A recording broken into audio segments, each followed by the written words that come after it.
بسم اللہ الرحمن الرحیم الحمد للہ رب العالمین والصلاة والسلام علی رسولہ محمد وعلی آلہ واصحابہ اجمعین، اما بعد۔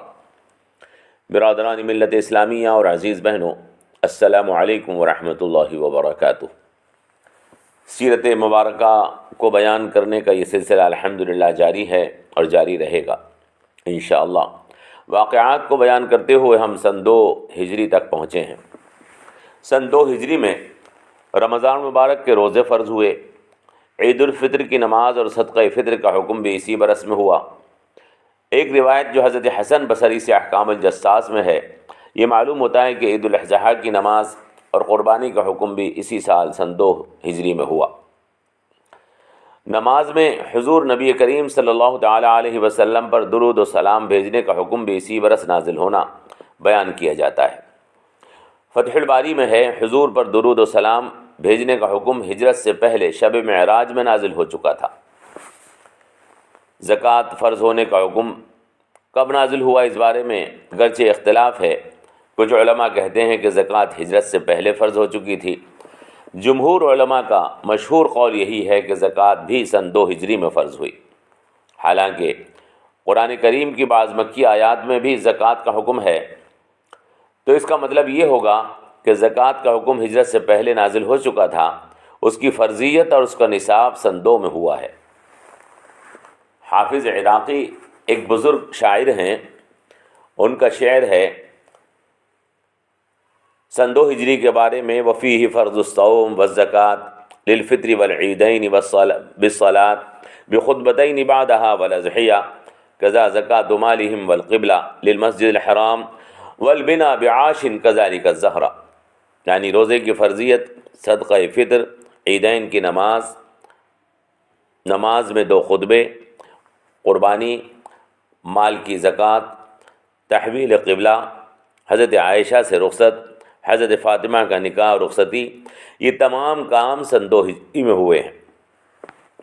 اس لحاظ سے سن 2 میں جو کام ہوئے یہ بڑا اہم سال ہے کہ اس میں اسلام کے کئی خاص احکامات نازل ہوئے اور اسلامی معاشرہ اپنی راہ پر گویا کہ چلنے لگا۔ یہی سن 2 ہے جس میں اسلام کی پہلی جنگ بدر ہوئی۔ یہ رمضان مبارک سن 2 کا واقعہ ہے۔ انشاءاللہ غزوہ بدر کے واقعات اور حالات کو ہم مستقل بیان کریں گے، لیکن اس سے پہلے یہ بتا دینا ضروری سمجھتے ہیں کہ جس جنگ میں حضور نبی کریم صلی اللہ تعالی علیہ وسلم نے خود شرکت فرمائی ہو اس کو سیرت نگار غزوہ کہتے ہیں، اور جس جنگ میں حضور نے شرکت نہیں فرمائی بلکہ حضور نے لشکر کسی صحابی کی کمان میں بھیجا اس کو سیرت نگار سریہ کہتے ہیں۔ سیرت نگاروں نے غزوہ اور سریہ کی تعداد الگ الگ لکھی ہے۔ سیرت نگار غزوات کی تعداد 27، 24، 21 اور 19 مختلف بتاتے ہیں۔ علامہ سہیلی نے لکھا ہے کہ تعداد کا یہ اختلاف اس وجہ سے ہے کہ حضور ایک ہی سفر میں کئی جنگیں بھی فرما لیا کرتے تھے۔ جن لوگوں نے تعداد زیادہ لکھی ہے انہوں نے ہر جنگ کو الگ غزوہ مانا ہے، اور جن لوگوں سے تعداد کم منقول ہے انہوں نے ایک سفر میں جتنی جنگیں ہوئیں الگ الگ قبائل سے ان سب کو ایک نام دے کر ایک جنگ اور ایک غزوہ مانا ہے۔ دوسری وجہ یہ بھی ہو سکتی ہے کہ بعض سیرت نگاروں نے صرف بڑی جنگوں کو شمار کیا ہے اور چھوٹی جنگیں یا قبائل سے جو جنگیں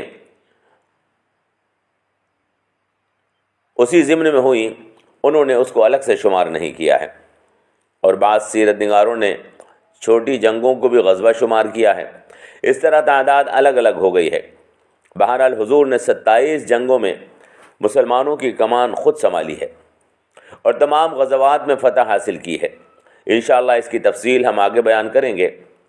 غزوہ احد اور غزوہ حنین کے واقعات بھی آپ کے سامنے پیش کریں گے، جس میں کچھ دیر کو ایسا لگا تھا کہ مسلمان جنگ ہار رہے ہیں، لیکن بالآخر فتح اس میں مسلمانوں کی ہوئی تھی، اس لیے اس کو غزوہ بھی کہا جاتا ہے، اسی لیے اس کو غزوہ کہا جاتا ہے۔ اس طرح سرایا کی تعداد میں اختلاف ہے۔ ابن سعد نے 40، ابن عبد البر نے 35، محمد ابن اسحاق نے 38 واقدی نے 48، ابن جوزی نے 56 تک تعداد سرایا کی نقل کی ہے۔ تفصیل کوئی اگر دیکھنا چاہے تو اس کی تفصیل زرقانی جلد اول میں موجود ہے۔ حوالہ اس کا سیرت مصطفیٰ مولانا محمد ادریس کاندھلوی میں ہے۔ یہ بات مشہور ہے کہ اسلام کی پہلی جنگ غزوہ بدر ہے۔ یہ بات اس حد تک تو ٹھیک ہے کہ جس جنگ میں حضور خود شامل ہوئے، وہ پہلی جنگ جو لڑی گئی وہ غزوہ بدر ہے، لیکن غزوہ بدر سے پہلے حضور خود لشکر لے کر نکلے اور آپ نے سرایا بھی روانہ فرمائے۔ ایسا نہیں ہے کہ غزوہ بدر پہلا موقع ہو جب کہ کافروں سے مٹ بھیڑ ہوئی ہو،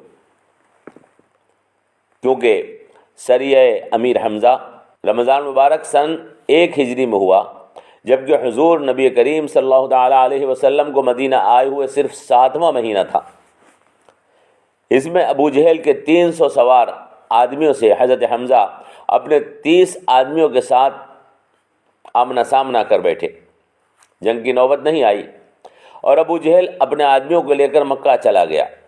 یہ آمنا سامنا شام کے راستے پر مدینے سے کچھ دور سیف البحر کے مقام پر ہوا تھا۔ دوسرا مقابلہ ہجرت کے 8 ماہ بعد عبیدہ ابن الحارث رضی اللہ تعالیٰ عنہ کے ساتھ 80 صحابہ جن میں کوئی انصاری شامل نہیں تھا، سفیان ابن الحرب کے ساتھ ہوا۔ اس میں اکرمہ ابن ابی جہل بھی کافروں کے ساتھ تھے۔ اس سریے میں مقابلہ نہیں ہوا۔ حضرت سعد ابن ابی وقاص نے صرف ایک تیر چلایا تھا جو کسی کے لگا نہیں تھا۔ یہ مقابلہ رابغ کے مقام پر ہوا۔ تیسرا سریہ حضرت سعد ابن ابی وقاص کی کمان میں ہوا۔ حضور نے 20 مہاجرین کی ایک پیدل جماعت کو خرار کی طرف روانہ فرمایا۔ یہ غدیر خم کے قریب ایک وادی ہے، یہاں بھی قریش کے ایک قافلے سے مقابلہ ہوا جو لڑائی میں تبدیل نہیں ہو سکا۔ قریش بچ کر نکل گئے تھے۔ یہ ایک تجارتی قافلہ تھا۔ غزوہ ابوا مدینہ سے تقریباً 22 یا 23 کلومیٹر دور ایک بستی تھی۔ یہ بستی آج بھی موجود ہے۔ سن 2 ہجری میں صفر کے مہینے میں، یعنی جنگ بدر سے کوئی 6 مہینے پہلے، حضور مسلمانوں کی ایک جماعت کے ساتھ جن کی تعداد میں اختلاف ہے باہر نکلے۔ آپ کا نشانہ قریش کا ایک قافلہ تھا۔ حضور نے حضرت سعد بن عبادہ کو مدینے میں امیر مقرر فرمایا اور لشکر کا جھنڈا حضرت حمزہ کو دیا۔ اس لشکر میں بھی کوئی انصاری شامل نہیں تھے۔ حضور صلی اللہ تعالیٰ علیہ وسلم جب مقام ابوا پہنچے تو قریش کا قافلہ جا چکا تھا۔ حضور نے تھوڑی دور واقع بستی خمرہ کے سردار فحش ابن عامر سے صلح کی اور 15 دن کے سفر کے بعد آپ واپس مدینہ تشریف لے آئے۔ اس غزوے کو غزوہ ابوا اور غزوہ ودان بھی کہتے ہیں۔ ابوا اور ودان قریب قریب 2 مقامات ہیں۔ اس غزوے میں بھی جنگ اور لڑائی کی نوبت نہیں آئی تھی۔ اس کے علاوہ غزوہ بوات یا بوات مدینے سے 48 میل دور ایک پہاڑ ہے۔ حضور نبی کریم صلی اللہ تعالیٰ علیہ وسلم قریش کے قافلے پر حملہ کرنے کی نیت سے 200 آدمیوں کے ساتھ خود تشریف لے گئے تھے۔ اس میں بھی مقابلہ نہیں ہوا تھا۔ غزوہ عشیر 200 مہاجرین کے ساتھ حضور نبی کریم صلی اللہ تعالیٰ علیہ وسلم بنفس نفیس تشریف لے گئے۔ عشیر ایک جگہ کا نام ہے، یہاں بھی کافروں سے مقابلے کی نوبت نہیں آئی تھی۔ بنی مدلج سے ایک معاہدہ ہوا تھا، یہ بھی سن 2 کا واقعہ ہے۔ حالانکہ علماء میں ان غزوات کی تاریخوں میں اختلاف ہے کہ کون سا پہلے ہوا، مگر یہ تمام سرایا اور غزوات سن 2 میں جنگ بدر سے پہلے ہو چکے تھے۔ ہم انشاءاللہ حضور کے غزوات کے حالات کو آپ کی خدمت میں تفصیل کے ساتھ پیش کریں گے اور دین اسلام کے اندر جہاد کی اہمیت کو بھی آپ کی خدمت میں پیش کیا جائے گا۔ اللہ سے دعا کیجیے کہ پروردگار ہمیں حضور نبی کریم صلی اللہ تعالیٰ علیہ وسلم کی سیرت مبارکہ اور آپ کے حالات زندگی کو سمجھنے، اس کو اپنی زندگی میں لانے اور حضور کی سیرت کا صحیح پیغام سمجھنے کی توفیق عطا فرمائے۔ والسلام علیکم ورحمۃ اللہ وبرکاتہ۔